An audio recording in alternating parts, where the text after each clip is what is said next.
আমিও আমার বাহু সুধীরের কোমরের চারপাশে শক্ত করে জড়িয়ে ধরলাম। যখন আমার মনে হল সুধীর এখন পরবর্তী প্রোগ্রামের চেষ্টা করতে পারে, আমি ধীরে ধীরে বললাম, সুধীর, দরজা বন্ধ করে দাও। সুধীর আমাকে তাকিয়ে বলল, এই সময় এখানে কে আসতে পারে? কিন্তু আমি হালকা হাসি দিয়ে বললাম, তবুও দরজা বন্ধ করে দাও, প্লিজ। সুধীর আমাকে ছেড়ে দিয়ে দরজা বন্ধ করল এবং আবার আমাকে তার দিকে টেনে নিল। যখন সে আবার আমাকে তার বাহুতে জড়াল, আমি ধীরে ধীরে বললাম, সুধীর, লাইটও বন্ধ করে দাও। বন্ধুরা, আমার পরের গল্প আরও উত্তেজনাপূর্ণ এবং মজাদার হতে চলেছে। প্লিজ বন্ধুরা, আমাকে সাপোর্ট করো এবং ভিডিওটি লাইক করো আর চ্যানেলটি সাবস্ক্রাইব করো। বন্ধুরা, প্লিজ গল্পটি সম্পূর্ণ শোনো, তবেই পুরো গল্পের আনন্দ পাবে। চলো, আমি তোমাদের পুরো গল্প শোনাই। যখন সব কিছু হয়ে গেল, আমি তৎক্ষণাৎ অর্জুনকে পিছে সরে যেতে বললাম। আমার হৃদয় জোরে ধরফর করছিল এবং শ্বাসও অনিয়ন্ত্রিত হয়ে পড়ছিল। আমি নিজেকে সামলে নিয়ে অর্জুনকে ঘর থেকে বেরিয়ে যাওয়ার ইশারা করলাম। কিছুক্ষণ পরে সে কিছু না বলে মাথা নিচু করে ঘর থেকে বেরিয়ে গেল। সে যাওয়ার সাথে সাথেই আমি কাঁপতে কাঁপতে বিছানা থেকে উঠলাম এবং দ্রুত বাথরুমের দিকে এগিয়ে গেলাম। আমার মন দ্বিধায় ভরে গেল। আমি কি করলাম? বিয়ে হওয়া সত্ত্বেও আমি অন্য কারো সাথে সম্পর্কে জড়িয়ে পড়লাম, আর সেটাও আমার থেকে ১৫ বছর ছোট একটি ছেলের সাথে। এটা ভেবে আমার হৃদয় আরও দ্রুত স্পন্দিত হতে লাগল। আমি নিজেকে শান্ত করার চেষ্টা করলাম, এটা ভেবে যে যা হয়েছে তা হওয়া উচিত ছিল না, কিন্তু এখন আমাকে পরিস্থিতি সামলাতে হবে। আমি বাথরুমে নিজেকে পরিষ্কার করলাম এবং নিজেকে প্রতিশ্রুতি দিলাম যে এখন থেকে আমি খুব সতর্ক থাকব। গোসল করার পর আমি আমার সালোয়ার স্যুট পরলাম, চুল ঠিক করলাম এবং বিছানায় গিয়ে শুয়ে পড়লাম। সারাদিনের ক্লান্তি এবং এই দ্বিধা আমাকে ক্লান্ত করে দিয়েছিল এবং আমি কখন ঘুমিয়ে পড়লাম তা বুঝতেই পারিনি। রাত প্রায় ৯টা বাজে, দরজার ঘণ্টা বাজল। ঘুম থেকে হঠাৎ জেগে উঠে আমি ঘড়ির দিকে তাকালাম। ৯টা বাজে গেছে, আমি নিজেকে বললাম এবং দ্রুত দরজার দিকে এগিয়ে গেলাম। দরজা খুলতেই দেখলাম রিয়া দাঁড়িয়ে আছে এবং তার সাথে তার ছোট ছেলে রোহানও আছে, যে প্রায় ৮ বছরের। রিয়া দিদি, আপনি এই সময়ে সব ঠিক আছে? আমি জিজ্ঞাসা করলাম। রিয়া উত্তর দিল, ও দিদি, আমার বাবার অবস্থা খুব খারাপ হয়ে গেছে, আমরা এই মাত্র খবর পেয়েছি। আমি এবং মোহন এখনই সেখানে যাচ্ছি। তুমি কি রোহানকে ২ দিনের জন্য তোমার কাছে রাখতে পারবে? আমরা শীঘ্রই ফিরে আসব। আমি তৎক্ষণাৎ বললাম, কোনো সমস্যা নেই দিদি, এটাও তো আপনারই বাড়ি, আপনি নিশ্চিন্ত হয়ে যান। রিয়া রোহানকে আমার কাছে রেখে তাড়াহুড়ো করে চলে গেল। আমি দরজা বন্ধ করলাম এবং রোহানকে নিয়ে ভিতরে এলাম। ঘড়িতে ৫টা বাজে। আমি টিভি চালু করলাম এবং রোহানকে জিজ্ঞাসা করলাম, তুমি খেয়েছ? রোহান মাথা নাড়িয়ে বলল, না আটি, এখনও খাইনি। আমি হেসে বললাম, তুমি টিভি দেখো, আমি খাবার গরম করে দিচ্ছি। আমি রান্নাঘরে গিয়ে খাবার গরম করতে লাগলাম। খাবার পর্যাপ্ত ছিল, তাই আমার চিন্তা করার দরকার ছিল না। খাবার গরম করে টেবিলে রাখলাম এবং রোহানকে পরিবেশন করলাম। আমিও তার পাশে চেয়ারে বসলাম। অর্জুন এখনও খেতে আসেনি, আর আমি তাকে ডাকতে যেতে চাইছিলাম না। তার দিকে তাকাতে আমার অস্বস্তি হচ্ছিল। আমি ভাবছিলাম, যা ঘটেছে তাতে কার ভুল ছিল, আমার নাকি অর্জুনের? অর্জুনের পায়ের শব্দ শুনে আমি আমার ভাবনা থেকে বেরিয়ে এলাম। তার দিকে না তাকিয়েই বললাম, খেয়ে না অর্জুন, আমি গরম করে দিয়েছি। সে সামনের চেয়ারে বসল এবং নিঃশব্দে খেতে শুরু করল। আমিও খাচ্ছিলাম, কিন্তু বারবার নিচে তাকাচ্ছিলাম।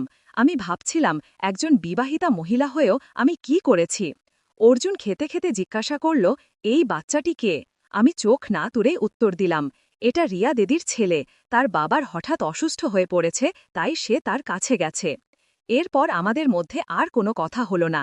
অর্জুন খাওয়া শেষ করে গুডনাইট বলে ওপরে চলে গেল। আমি থালা বাসন তুলে রান্নাঘরে রাখলাম, তারপর আমার রুমে গিয়ে দরজা ভেতর থেকে বন্ধ করে দিলাম। রোহান বিছানায় শুয়ে পড়েছিল এবং দ্রুত ঘুমিয়ে পড়ল, কিন্তু আমি জেগে রইলাম।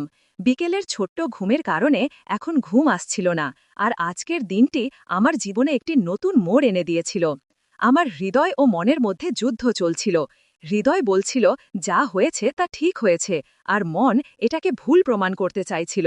হৃদয় আবারও বলছিল, বিবাহিত হয়েও আমি একটি অসম্পূর্ণ জীবন যাপন করছি, আর যদি ভাগ্য আমার জন্য কোনো পথ খুলে দেয়, তাহলে তাতে কি কোনো অন্যায় আছে? এই ভাবনায় ডুবেছিলাম, হঠাৎ দরজায় কড়া নাড়া শুনলাম। বাড়িতে আমি ও রোহান ছাড়া শুধু অর্জুনই ছিল, তাই কড়া নাড়া দিচ্ছিল সে। আমার হৃদয় দ্রুত স্পন্দিত হতে লাগল।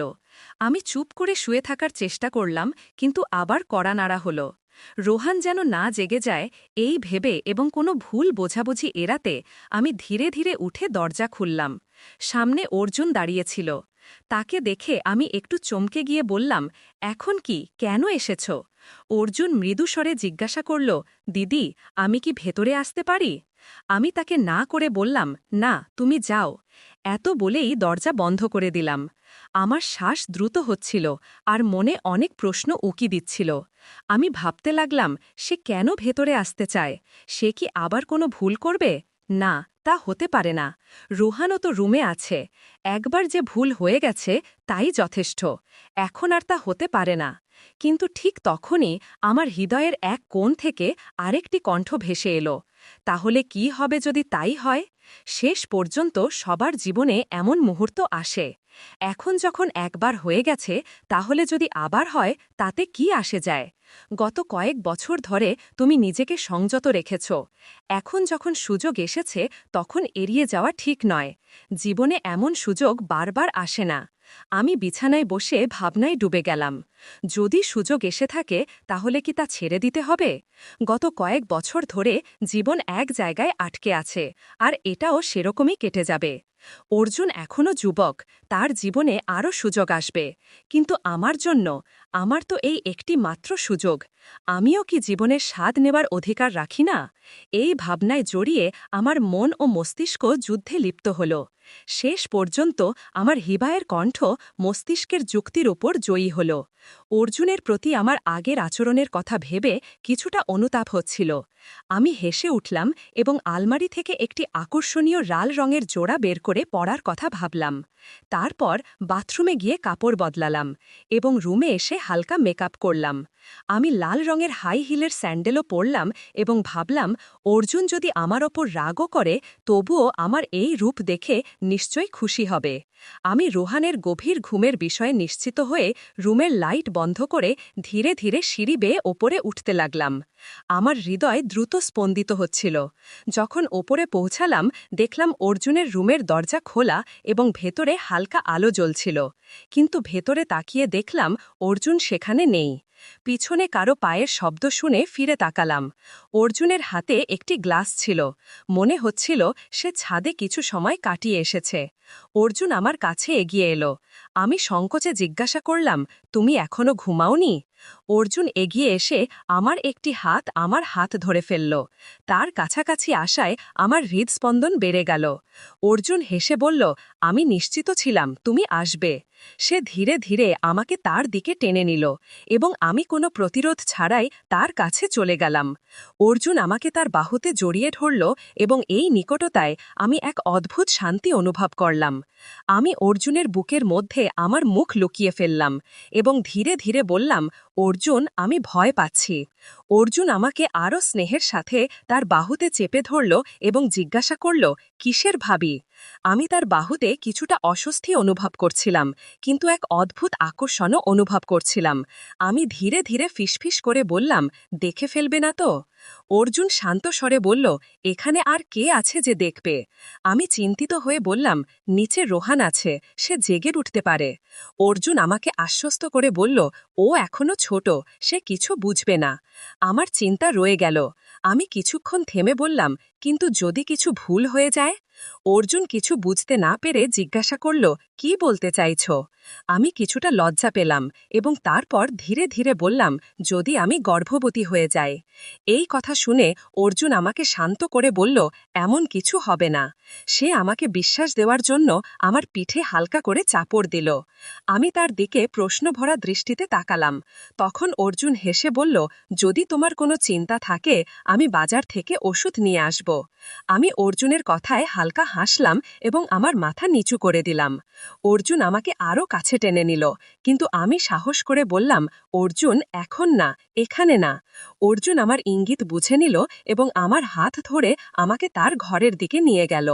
যখন আমি ঘরে পৌঁছালাম আমার হৃদস্পন্দন বেড়ে গেল।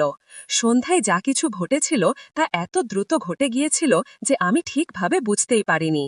ঘরে প্রবেশ করেই অর্জুন লাইট জ্বালালো এবং তারপর ধীরে ধীরে আমাকে তার বাহুতে জড়িয়ে নিল। আমি আমার পিঠ অর্জুনের বুকের সাথে লাগিয়ে দিলাম, যদিও আমি কিছুটা ঘাবড়ে গিয়েছিলাম। অর্জুনের হাতে তখনও অর্ধেক ভরা ওয়াইনের গ্লাস ছিল। সে ধীরে ধীরে আমার গলায় তার ঠোঁট রাখল, যার ফলে আমার হৃৎস্পন্দন আরও বেড়ে গেল। অর্জুন হালকা স্বরে বলল, আজ তোমার সৌন্দর্য যেন কিছুটা বিশেষ লাগছে। অর্জুনের ঠোঁট আমার গলায় এবং তার এক হাত ধীরে ধীরে আমার কোমরের কাছে ঘুরছিল।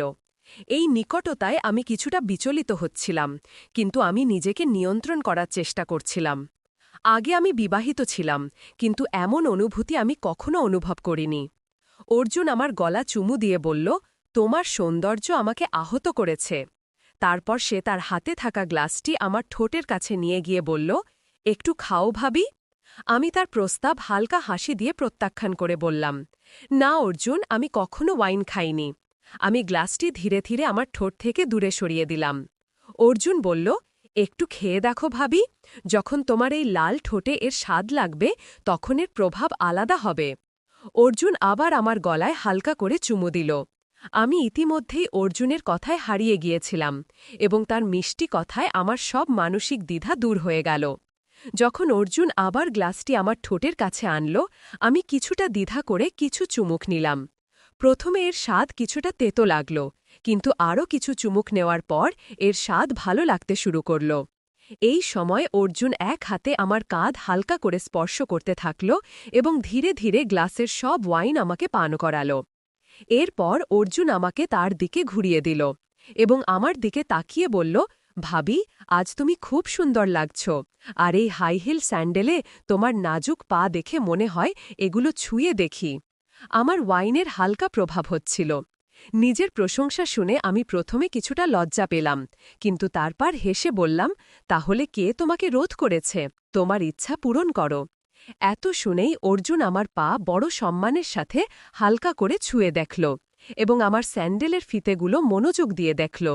আমি বিশ্বাস করতে পারছিলাম না যে কেউ আমাকে এত গভীরভাবে পছন্দ করতে পারে যে আমার পা এভাবে প্রশংসা করবে। আমার ভেতর এক নতুন অনুভূতি ছুটে বেড়াতে লাগল। আমার পা সম্মানের সাথে ছুঁয়ে দেখার পর অর্জুন আমাকে তার বাহুতে নিয়ে হালকা করে আমার গলায় চুমু দিল। আমিও অর্জুনের বাহুতে এক শান্তি অনুভব করছিলাম। ওয়াইনের হালকা প্রভাব আমার খুশিকে আরও বাড়িয়ে দিচ্ছিল।